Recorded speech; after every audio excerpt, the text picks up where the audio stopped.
시청자 여러분 안녕하십니까? 헬로티비 뉴스입니다. 먼저 오늘의 주요 뉴스부터 보고 오시죠.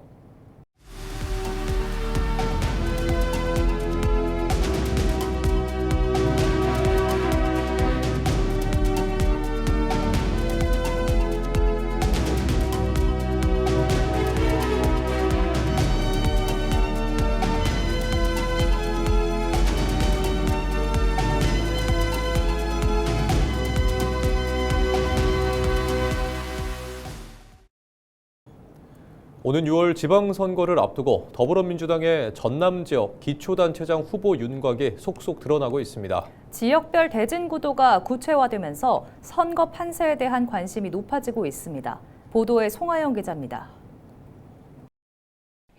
지난 6일부터 이틀 동안 전남 15개 지역에서 진행된 민주당 기초단체장 경선. 이 가운데 절반에 달하는 지역에서 후보가 최종 확정됐습니다. 목포에서는 강성휘 예비후보가 이호균 예비후보를 제치고 본선에 진출했습니다. 박성현 예비후보의 자격 박탈로 2인 경선이 치러졌던 광양에서는 정인화 예비후보가 김태균 예비후보를 누르고 공천권을 거머쥐었습니다. 강진에서는 차영수 예비후보, 진도에서는 이재각 예비후보, 영암에서는 우승희 예비후보가 공천을 받았습니다. 다자 경선이 치러진 곳 가운데 과반 득표자가 나와 공천이 확정된 곳은 2곳으로 해남 명현관 예비후보와 신안 박우량 예비후보가 이름을 올렸습니다. 반면 과반 득표자가 나오지 않아 결선을 치르는 곳도 있습니다. 장흥에서는 곽태수, 김성 예비후보가 결선에 진출했습니다. 5인 이상 예비후보가 경쟁했던 지역에서는 본경선 대진표가 완성됐습니다.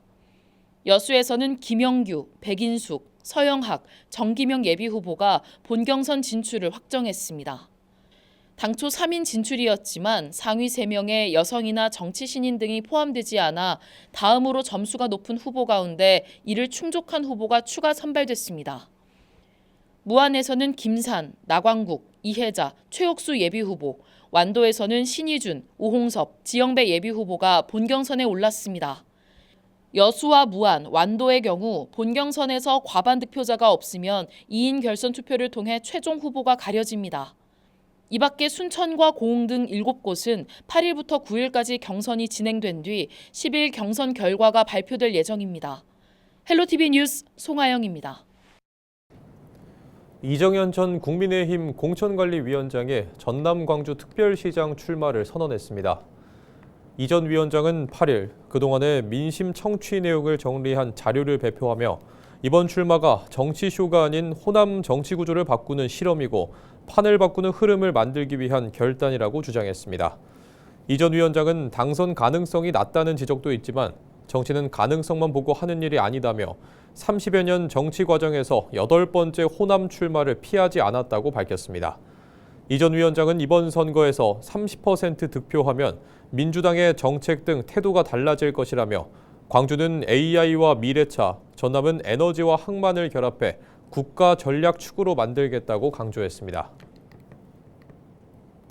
장관호, 정성홍 전남 광주 통합특별시 교육감 예비후보가 후보 단일화에 대한 의지를 거듭 드러냈습니다. 장 예비후보는 8일 광주교육청에서 기자회견을 열고 자신과 정성홍 예비후보가 전남 광주 교육 통합에 다른 역사적 책임을 수행하기 위해 반드시 후보 단일화를 실천해야 한다며 광주시민공천위와 전남 도민공천위가 합의하면 따르겠다고 밝혔습니다. 정 예비후보 역시 같은 날 별도 기자회견을 열고 두 진영이 하나가 된다고 해서 세력이 그대로 합해지지 않기 때문에 하루라도 빨리 단일화를 결정하는 게 중요하다고 강조했습니다. 김영록 민주당 전남 광주 특별시장 예비후보가 여수 순천 11구 사건의 진상규명과 명예회복을 강력히 추진하겠다고 밝혔습니다. 김 후보는 여순 사건 특별법이 제정되고 위원회도 출범했지만 여전히 진상규명은 지체되고 명예회복을 위한 유해 발굴과 교육, 기념 사업은 미완이라고 지적했습니다. 김 후보는 여순 사건 완전 해결을 위해 제주 4.3을 넘어서는 국가 책임형 완전 해결 모델을 추진하겠다고 강조했습니다. 이를 위해 평화공원과 국가건립관 등을 조성하고 유가족 지원과 관련 자료 보존에도 힘쓰겠다고 말했습니다. 1229 제주항공 여객기 참사 현장 일대에 미수습 유해를 찾기 위한 유해 수색 작업이 재개됩니다.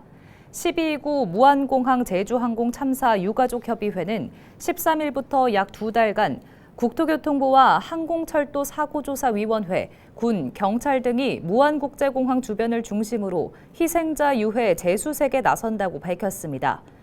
수색 범위는 사고로 무너진 콘크리트 둔덕을 중심으로 공항 외곽 약 2만 6천여 제곱미터 규모의 노지로 구체적인 작업 계획은 관계기관의 협의를 거쳐 확정될 예정입니다. 앞서 국토부와 항철위, 전남경찰청 과학수사대는 사고기체 잔해 조사 현장과 둔덕, 공항 외곽 일대에 유해 추정물체 115점을 수습했고 이 가운데 74점은 44명의 희생자 유해로 확인됐습니다. 목포대교 경관조명 시설 개선 사업이 오는 6월쯤 마무리될 전망입니다. 목포시는 지난해 12월 공사 계약을 마친 뒤 최근 노후 경관시설물 철거를 시작했고 오는 6월 말이면 공사가 모두 마무리되고 화려한 야경을 선사할 수 있을 것으로 전망했습니다. 이번 사업은 주탑과 접속교, 난간 등에 설치된 오래된 투광 등을 발광 다이오드 조명으로 교체하고 조명 연출 기법 등을 도입해 다채롭고 역동적인 야간 경관을 구현하는 데 중점을 두고 있습니다. 채용 공고의 임금 정보를 의무적으로 공개하도록 하는 법안이 발의됐습니다. 더불어민주당 김문수 국회의원은 채용 시 임금 총액과 구성 항목을 반드시 명시하도록 하는 채용 절차법 개정안을 대표 발의했다고 밝혔습니다.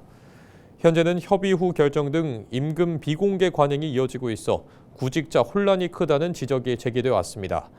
개정안은 임금 정보를 누락하거나 허위 기재할 경우 500만 원 이하 과태료를 부과하도록 했습니다. 최근 추락 사고가 잇따르면서 한국산업안전공단 전남지역본부가 사고 예방 활동에 적극 동참해달라고 당부했습니다. 한국산업안전공단 전남본부는 8일 영암 3호읍 실내체육관에서 건설 현장 관계자 등이 참석한 가운데 안전물결 릴레이 캠페인 발대식을 갖고 주요 협력사와 근로자 등에게 추락사고 예방법이 널리 퍼질 수 있도록 적극적인 동참을 호소했습니다. 전남본부는 앞으로 사고 예방을 위해 현장 출입구와 주요 장소에 내걸 수 있는 피켓과 현수막, 안전조끼나 보호구 등을 현장에 비치할 계획입니다. 전남도가 관광산업을 이끌어갈 창의적 인재를 발굴하기 위해 24일까지 예비 창업자를 모집합니다. 모집 대상은 올해 초 기준 19세 이상 55세 이하의 전남 거주자 또는 전입 예정자로 공고1 기준 사업자 등록이 없는 예비 창업자라면 누구나 신청할 수 있습니다. 모집 분야는 체험형 콘텐츠와 관광 예약 플랫폼, 테마 숙박과 밀키트 등입니다. 전남도는 예비 창업자 30명을 선발해 교육과 전문가 상담을 제공하고 우수 창업자에게는 최대 2천만 원을 지원합니다. 모터스포츠 대중화와 F1 경주장 활성화를 위한 대회가 오는 11일과 12일 영암에서 열립니다. 이번 대회는 코리아 모빌리티 그룹이 기존 KIC컵 투어링카 레이스를 아마추어 선수의 프로 진출 확대를 위해 개편한 대회로 올해 처음으로 F1 코스에서 열려 관심을 모으고 있습니다. 관람객을 위한 콘텐츠도 강화돼 선수와 차량을 가까이에서 보는 기회와 카트 체험, 무선 조종 자동차 등 다채로운 프로그램이 운영됩니다. 완도군이 2026 완도 여행 치유를 담다를 주제로 관광사진 공모전을 엽니다. 완도군은 9월 1일부터 12일까지 국민 누구나 완도의 바다와 숲, 주요 관광지 등 지역 특색을 담은 사진을 최대 3점까지 출품할 수 있다고 밝혔습니다. 출품작은 지난해부터 오는 8월까지 촬영된 사진이어야 하며 결과는 10월 중 군 누리집을 통해 발표될 예정입니다. 이번 공모전은 완도의 자연 경관과 관광 명소를 널리 알리고 관련 사진을 홍보 콘텐츠로 활용하기 위해 마련됐습니다. 강진군이 군민화합회장을 마련하기 위해 54회 강진군민의 날을 개최합니다. 강진군은 해마다 5월 1일을 군민의 날로 지정했지만 올해 근로자의 날이 법정 공휴일로 지정되면서 하루 앞당긴 4월 30일에 강진아트홀 대공연장에서 군민의 날 행사를 개최하겠다고 밝혔습니다. 특히 기념식에서는 지역사회와 군정 발전을 위해 헌신적으로 노력하고 선행을 몸소 실천한 공로자를 발굴하는 강진 군민의 상 시상이 이뤄질 예정입니다. 진도군이 군의 특산물을 사용한 후식의 상품화 가능성을 알아보기 위해 인공지능 활용 진도 디저트 제품 품평회를 열었습니다. 진도군은 지난 7일 진도군청에서 디저트 품평회를 열고 군민과 군청 직원 등 약 150명이 후식을 시식한 뒤 선호도 조사에 참여했다고 밝혔습니다. 진도군은 선호도 조사 결과를 토대로 우수 후식 3종을 선정하고 생산과 판매, 마케팅 분야의 자문을 통해 제품으로 출시할 예정입니다. 순천 신대천에서 봄밤 감성 공연 윤슬 세레나데가 열립니다. 순천문화재단은 오는 11일 토요일 저녁 7시 신대천 팽나무 아래에서 시민들을 위한 야간 힐링 공연을 개최한다고 밝혔습니다. 색소포니스트 오진용과 앙상블 힐러스, 테너 김병원 등 다양한 아티스트들이 참여해 봄밤 분위기를 더할 예정입니다. 공연은 매주 토요일 저녁 같은 장소에서 이어집니다. 여수광양항만공사 신임 사장에 최관호 전 서울경찰청장이 임명된 가운데 여수 지역 시민사회단체가 이에 대해 해양수산부를 규탄하고 나섰습니다.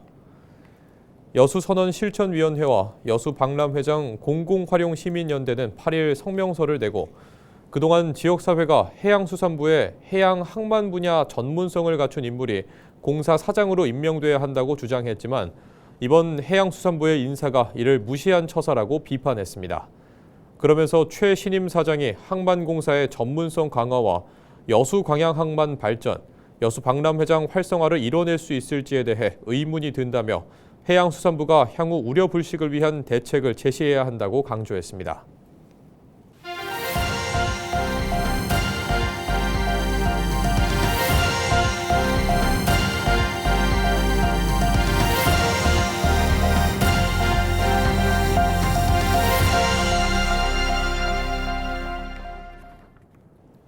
올해 1월 전남 서남권의 생산 활동이 증가세를 보인 반면 소비 활동은 감소한 것으로 나타났습니다. 한국은행 목포본부가 발표한 2026년 1월 전남 서남부 지역 실물경제 동향을 살펴보면 제조업과 수산물 생산액은 1년 전 같은 기간보다 각각 28%와 47%가량 증가했고 서비스업 카드 결제액은 4% 감소했습니다. 건설 투자 분야에서 건축 착공 면적은 14% 증가, 허가 면적은 64% 감소했고 미분양 주택은 327호실로 한 달 전과 비슷하고 목포와 무안의 주택 매매 가격은 각각 0.1%와 0.5% 상승했습니다. 전남의 4월 아파트 분양 전망 지수가 한 달 전보다 50포인트 떨어지면서 2017년 통계를 작성한 이후 최저치를 기록한 것으로 나타났습니다. 주택산업연구원이 전국 주택사업자를 대상으로 설문조사한 4월 아파트 분양 전망 지수를 살펴보면 전남의 아파트 분양 전망 지수는 33.3으로 한 달 전 83.3보다 50포인트 급락하는 등 전국에서 충북과 함께 가장 높은 하락률을 기록했습니다. 광주는 60포인트로 한 달 전 90.5보다 30.5포인트 떨어졌습니다. 주택산업연구원은 최근 발생한 이란 사태에 따른 고금리와 경기 침체 우려, 정부의 다주택에 대한 과세, 대출 규제 강화 등 대내외 요인이 동시에 작용한 것으로 분석했습니다. 완도군이 해양 자원을 활용해 건강까지 챙기는 해양 치유 산업을 추진하고 있는데요. 이런 가운데 해조류 등 지역 특산물을 활용한 제품을 선보이며 산업 확장에 나섰습니다. 장혜원 기자입니다. 바다 자원을 활용해 몸과 마음을 치유하는 해양 치유 산업을 추진 중인 완도군. 완도군은 산업 활성화를 위해 전국 최초로 해양 치유센터를 조성해 운영하고 맨발 걷기 대회와 해조류 박람회 등 다양한 행사를 이어오고 있습니다. 이런 가운데 완도군은 일상에서도 해양 치유를 경험할 수 있게 제품을 출시했습니다. 해양치유 제품은 완도의 대표 특산물인 미역과 황칠, 머드 등을 활용한 마스크팩과 머드팩, 클렌저 등으로 구성됩니다. 완도군은 사업비 2억 원을 들여 올해 5억 5천만 원의 판매를 목표로 두고 있습니다. 해양치유센터에서 사용 중인 20여 종의 제품을 토대로 이용객 선호도 조사와 문의를 분석해 8개 제품을 선별했습니다. 모든 제품에 완도산 원료를 활용한 것이 가장 큰 특징입니다. 특히 노아도 머드는 입자가 곱고 또 흡착력이 뛰어나서 화장품 원료로 높은 평가를 받고 있으며 이번 제품에는 유자와 톳, 다시마 등 완도 특산물 약 3만 톤이 활용됐고 제품당 최대 80%의 추출물이 포함됐습니다. 완도군은 해마다 7만 명 이상이 찾는 해양치유센터 방문객을 중심으로 시범 운영한 뒤 내년부터 온라인과 해외 시장 판매 등 새로운 소득 모델을 구축할 계획입니다. 해양치유센터에서 오프라인 판매를 통해 시장 반응을 검증하고 그 이후에 온라인과 해외 시장으로 확대해 나갈 계획입니다. 이를 통해서 지역 특산물의 부가가치를 높이고 일자리 창출 등의 체험과 소비를 연계한 새로운 치유 산업을 추진하는 완도군. 이번 해양 치유 제품이 지역 경제의 새로운 성장 동력으로 자리 잡을지 주목됩니다. 헬로티비 뉴스 장혜원입니다. 전남 국립의대 설립을 위한 절차가 계속해서 진행되고 있습니다. 하지만 의대를 어느 지역에 둘지에 대해서는 여전히 답이 없는데요. 국회 교육위원회 김문수 의원은 동서부권에 각각 50명씩 정원을 나눠야 한다고 강조합니다. 보도에 서경 기자입니다. 전남 국립의대 신설 논쟁의 핵심은 의대 정원을 어느 지역이 가져가냐입니다. 김문수 국회의원은 정부가 확정한 의대 정원 100명을 특정 지역 한 곳에 집중하는 대신 동부와 서부에 각각 50명씩 나누는 방안을 제시했습니다. 단일 대학에 집중이 아닌 한쪽은 일반 국립의대, 다른 한쪽은 의무복무가 포함된 공공의대 형태로 운영해 지역 간 의료 격차를 동시에 해소하겠다는 구상입니다. 순천대에 의대를 세워주는 것이 가장 좋다고 생각을 합니다마는 함께 동부 서부가 함께 살기로 약속을 했기 때문에 그리고 이게 한쪽만 한다고 해서 생활권이 완전히 달라가지고 각각 그 의대와 부속 병원을 상급 병원을 하지 않으면 해결이 되지 않습니다. 하지만 일각에서는 의대는 규모가 중요하고 교육시설 등 이중 투자가 이루어져야 한다는 점을 들어 정원 100명을 한 곳에 집중해야 한다는 반론도 나옵니다. 이에 대해 김 의원은 단계적 확대도 충분히 가능하다고 반박했습니다. 실제로 전국 의대 상당수가 50명 미만으로 출발해 정원을 늘려봤다는 점을 근거로 들었습니다. 또 단순한 의대 설립을 넘어 상급 종합병원 유치가 핵심이라고 강조했습니다. 의대만 있고 병원이 없으면 의사와 환자 모두 지역을 떠날 수밖에 없다는 겁니다. 의과대를 서로 가져가려고만 하고 대학본부는 원하지 않기 때문에 협상이 안 되고 있습니다. 그래서 이 협상 방법을 바꿔야 돼요. 충분히 50대 50으로 의과대를 양쪽 캠퍼스에 두고 또 부속병원도 양쪽에 하는 것이 가능하기 때문에 이렇게 다시 협상을 해야 통합이 이루어집니다. 김 의원은 나아가 전남을 단순한 의료 공급지가 아닌 치료와 관광, 휴양이 결합된 메디컬 케어 도시로 키워야 한다고 주장했습니다. 수도권 환자와 외국인 환자까지 유치해 지역 의료와 경제를 동시에 살리겠다는 전략입니다. 지역 간 유치 경쟁보다 전남 전체가 의료 취약지라는 현실을 먼저 봐야 한다는 김문수 국회의원. 전남 의대 신설 논의가 지역 갈등을 넘어 전남 전체 의료 체계를 재편하는 방향으로 설득될 수 있을지 주목됩니다. 헬로티비 뉴스 서경입니다. 순천만에서 봄철 이동성 도요물대새가 잇따라 관찰되며 국제적 철새 중간 기착지로서의 가치가 다시 확인됐습니다. 순천시는 큰 뒷부리 도요와 알락꼬리마 도요, 청다리 도요 등 46종이 확인됐으며 이는 국내 도요물대새 70% 이상에 해당한다고 밝혔습니다. 특히 국제자연보전연맹 취약종인 큰 뒷부리 도요의 관찰은 서식지의 생태적 안정성을 보여주는 지표로 평가된다고 설명했습니다. 이상으로 뉴스를 마칩니다. 시청해주신 여러분 고맙습니다.